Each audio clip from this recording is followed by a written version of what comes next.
আজকের রেসিপি গরম মশলায় রুই মাছের ঝোল। তার জন্য আমি একটি বাটিতে জল নিয়ে তার মধ্যে হলুদ, একটু লঙ্কার গুঁড়া, ধনে গুঁড়া, জিরার গুঁড়া দিয়ে ভিজিয়ে রাখবো। আর এখানে কয়েকটা আলু আমি টুকরো করে সেদ্ধ করে নিয়েছি। এবার রুই মাছে আমি নুন, হলুদ আর সামান্য সর্ষের তেল দিয়ে মেখে কিছুক্ষণের জন্য রেখে দেব, যাতে নুনটা ভালোভাবে মাছের ভিতর ঢুকে যায়। প্রায় 20 থেকে আধা ঘন্টা রাখলেই ভালো। তারপর আমি প্যানে খানিকটা সর্ষের তেল গরম করে নেব। তারপর মাছগুলো হালকা বাদামি করে ভেজে নেব। এই সময় চুলার আঁচটা লো টু মিডিয়ামে রাখতে হবে। আর আপনার যদি মনে হয় মাছগুলো লেগে ভেঙে যাবে, তাহলে তেলের মধ্যে সামান্য লবণ ছিটিয়ে নিতে পারেন। আমার মাছগুলো ভাজা হয়ে গেছে, আমি এভাবে সবগুলো মাছ ভেজে নেব। আপনারা এই রেসিপিটা কিন্তু রুই মাছের বদলে কাতলা মাছ আর মাছও দিতে পারেন, সেক্ষেত্রেও কিন্তু আরও মজা হবে। তো এভাবে আমার সবগুলো মাছ ভাজা হয়ে গেছে।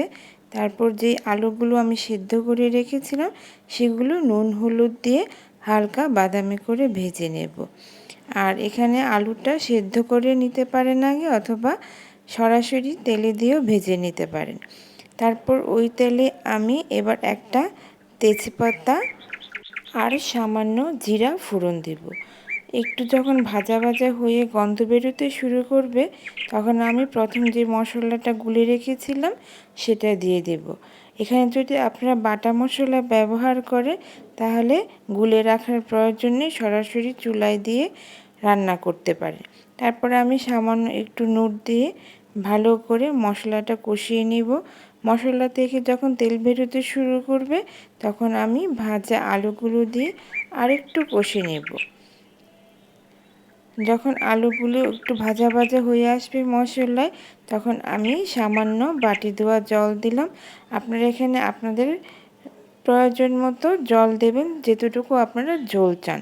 তারপর ঢেকে কিছুক্ষণ আলুগুলো সেদ্ধ করে নেব। যখন ফুটে আসবে, তখন আমি মাছগুলো দিয়ে দেব। মাছগুলো দেওয়ার পর কিন্তু ঢেকে রাখা যাবে না, তাহলে কিন্তু মাছগুলো ভেঙে যাবে।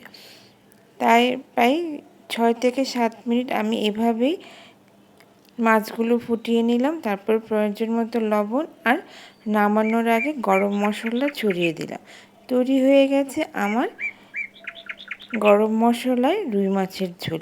গরম ভাতের সাথে এটা সার্ভ করুন, খেতে কিন্তু অসাধারণ লাগবে। আবারও দেখা হবে নিত্য নতুন রেসিপি নিয়ে। টাটা।